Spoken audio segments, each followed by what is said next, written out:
I got the chills, motherfucker. On se retrouve aujourd'hui pour la sortie d'un album particulier. C'est l'album de Nas qui est sorti il y a 7 jours. Nas, je pense que tout le monde le connaît. Si vous êtes né en 2000, évidemment, vous le connaissez pas. Les personnes qui aiment la culture du hip-hop, du rap en général, connaissent Nas. Pour certains, c'est une légende vivante. Pour d'autres, c'est un icône à dépoussiérer un petit peu.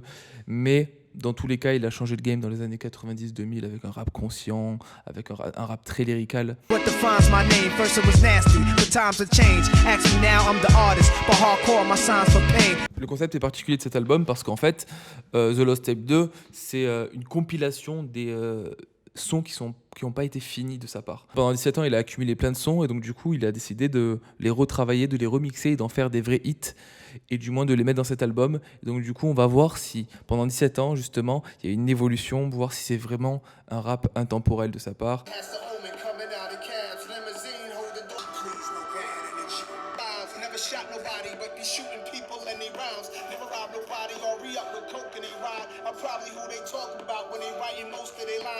Ce qui est intéressant, c'est que Nas, peu importe ses sons, ce sera jamais superficiel et il y aura toujours un minimum de fond, il y aura toujours un minimum de sens. Donc là, justement, c'est un hommage aux rappeurs qui font des choses positives et qui restent positifs et qui tombent pas dans le cliché du rappeur américain.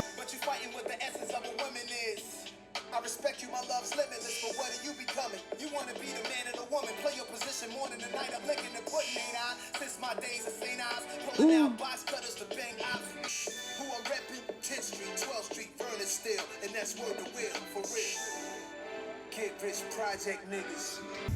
Si vous faites pas vos recherches, vous pouvez pas le savoir, mais là par exemple vous venez d'écouter une prod de Pharrell d'il y a 12 ans, donc c'est quand même historique, hein, c'est quand même quelque chose. Et donc si vous écoutez un peu plus les paroles, là, on est un peu plus dans la confession, il parle de ses anciennes relations, notamment de son ex-femme, et donc de l'ambiguïté de ce que sont devenues ses relations au fur et à mesure qu'elles ont évolué et que les années ont passé.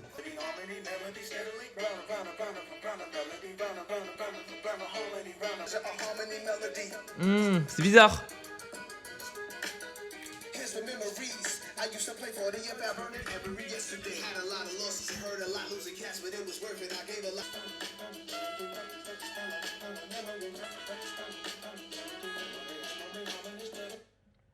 C'est pas un son que j'écouterai tous les jours, c'est certain, mais ça se voit qu'il s'est tenté à quelque chose, comme on le voit dans le titre, ça s'appelle Scat Attack. Le scat, c'est une forme de jazz vocal, d'après Wikipédia. Donc du coup, c'est pas du tout mon délire, mais ça se voit que c'est tenté à quelque chose et que c'est un hommage à apparemment Al Jarreau, qui était une légende de jazz, de soul.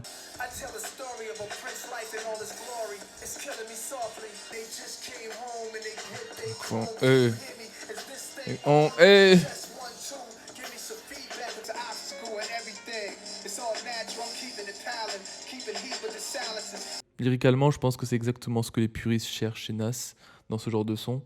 Concernant les paroles de cette musique, c'est un peu plus léger, on va dire que c'est un peu plus ego trip et ça parle un peu plus de fric et de toutes ses possessions. Donc voilà, j'ai pas grand chose à dire sur cette musique, mis à part que lyricalement c'est toujours un flow incroyable. If you're not for Queensbridge, then you must be from Asia. Never love whenever I hit it raw. If she have a baby by me, I'ma love her more. Brings food to the crib when I'm laying low.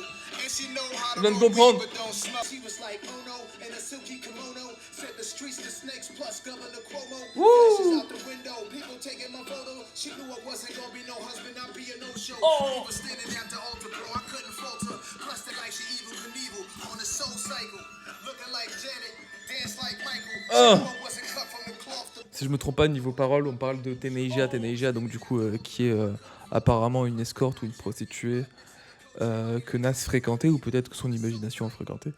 Et j'aime beaucoup le type beat un peu en mode Wu-Tang. Je sens qu'il y a une influence du Wu-Tang derrière.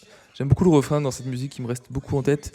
Et je trouve c'est organique, il y a une fluidité dans l'enchaînement des vers, quoi, c'est incroyable. Il y a un storytelling, franchement, ça te hook du début à la fin, et franchement, si vous parlez anglais, si vous mettez les paroles sous les yeux, mais ça passe crème, ça passe très rapidement.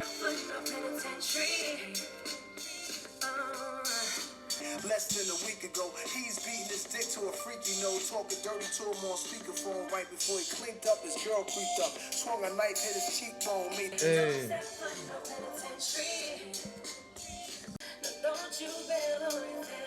Oh non non non.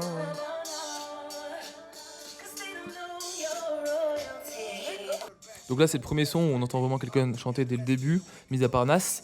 Et donc là, justement, on entend les deux artistes parler de relations un peu toxiques, un peu abusives, et de maturité, le fait de comprendre ce qui est bon, ce qui est pas bon pour un couple. Et justement, en parlant de relations un peu toxiques, il parle aussi des tromperies, et notamment du cliché du footballeur américain ou du basketteur qui a une femme mais qui la trompe un peu abusivement avec X meuf qui elle cherche que ça. Il me semble qu'à chaque vers il met un contexte différent mais il parle de la même chose. Donc ça c'est intéressant aussi dans sa façon de faire avec Nas.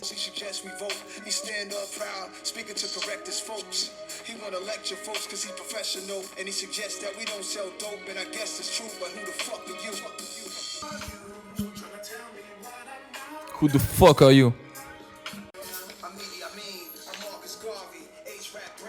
Ce qui est intéressant dans cette musique, c'est qu'il questionne la crédibilité de ses détracteurs, et notamment du fait que ces gens-là qui le critiquent reviennent sur ses erreurs du passé ou de jeunesse.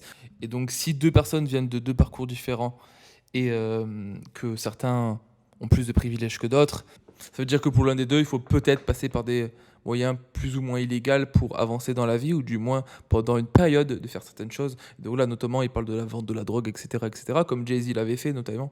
Donc voilà, c'est intéressant de voir que c'est jamais cru en fait. Il y a toujours du sens, il y a toujours une histoire. Ouh.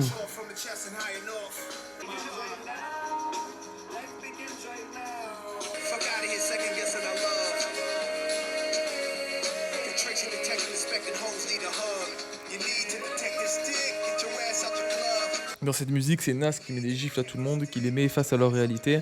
Il met en avant sa vision de la vie, et plus particulièrement un peu de l'amour aussi. Sans rentrer dans les détails, il parle de que les gens perdent trop de temps justement à baiser pour baiser, à aller dans les clubs, à regarder de la télé-réalité, et que la vie, elle commence vraiment quand on se rend compte des priorités.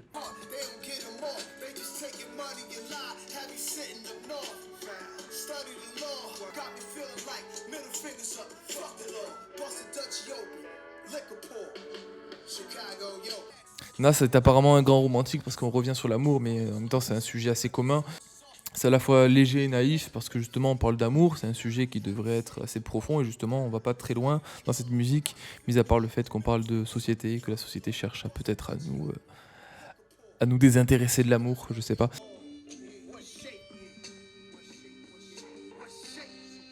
What's shaking?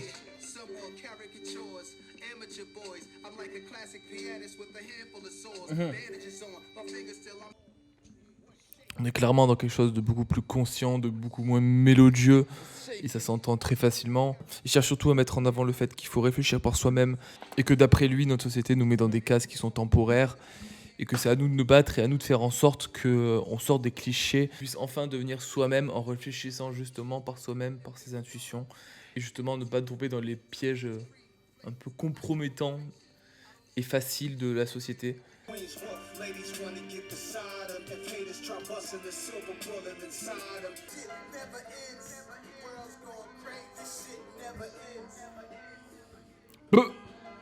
Nas fait un hommage évident à B.I.G, il reprend notamment certains de ses lyriques. Nas, il se plaint logiquement de la violence par arme à feu, et tous les morts qu'il y a eu, notamment des rappeurs, et donc du coup on voit que ce son il a été fait il y a plusieurs années. Si ce son il a 10 ans, il a toujours du sens aujourd'hui, parce que culturellement l'Amérique est tellement en retard à ce niveau-là, ou peut-être en avance pour certains, mais ce que je veux dire c'est que voilà, c'est fait beaucoup trop de morts, des morts injustifiées, et notamment il suffit de voir XXXTentacion, et c'est même pas une question de guerre de gang, de guerre de territoire, de mes couilles, c'est juste de violence aggravée qui se fait par gun en fait. Faut pas le nier, en France ça existe aussi de se faire shooter, mais c'est beaucoup plus rare, et ce que je veux dire c'est que je trouve que culturellement c'est beaucoup plus simple de vivre en France à ce niveau-là, et donc du coup voilà, c'est ce que fait par Nas.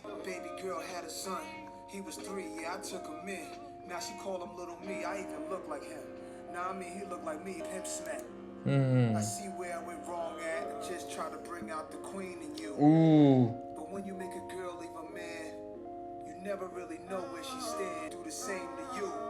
Oh, ok. Ok. J'adore cette musique. Celle-ci en particulier, et le flow, même s'il est très très slow, c'est le tempo parfait pour raconter cette histoire. Et justement, il parle de cette rencontre avec cette femme qui est plutôt aléatoire, et que quand il est en relation, il traite une femme comme une reine, et qu'il essaye limite de lui donner une image qu'elle aura peut-être jamais. Cette musique me fait penser au fait que parfois on peut rencontrer de bonnes personnes, au mauvais moment. Et donc du coup, ça détruit la relation qui est entamée ou qui allait commencer. Et que c'est juste une question de timing parfois qui fait en sorte que ça marche ou ça marche pas. Stud, Queensbridge. Just ain't any other hood. His music legacy is incredibly high pedigree. I don't mean this disrespectfully, alphabetically. If Queensbridge over everything and everybody. I wish the book never came out. Wish you was here with us, Pete. Je pense que c'est la musique où Nas est le plus émotionnel parce qu'il parle notamment de sa relation avec Prodigy. Il y a eu énormément de tensions. Et on sent dans cette musique qu'il a quand même pas mal de remords, qu'il culpabilise par rapport à certaines choses et qu'il regrette les tensions qu'il y a eu avec Prodigy. Après, moi, personnellement, je vais pas vous mentir, je connais pas exactement ni le pourquoi du comment, mais on sent qu'il y a quelque chose de plus profond que ça. Donc, du coup, là, c'est le dernier son de la compilation. Now the streets guessing the beef has started over some woman. Place blame, then you're defective. When you take blame, then you're respected. Oh. You gotta give me credit.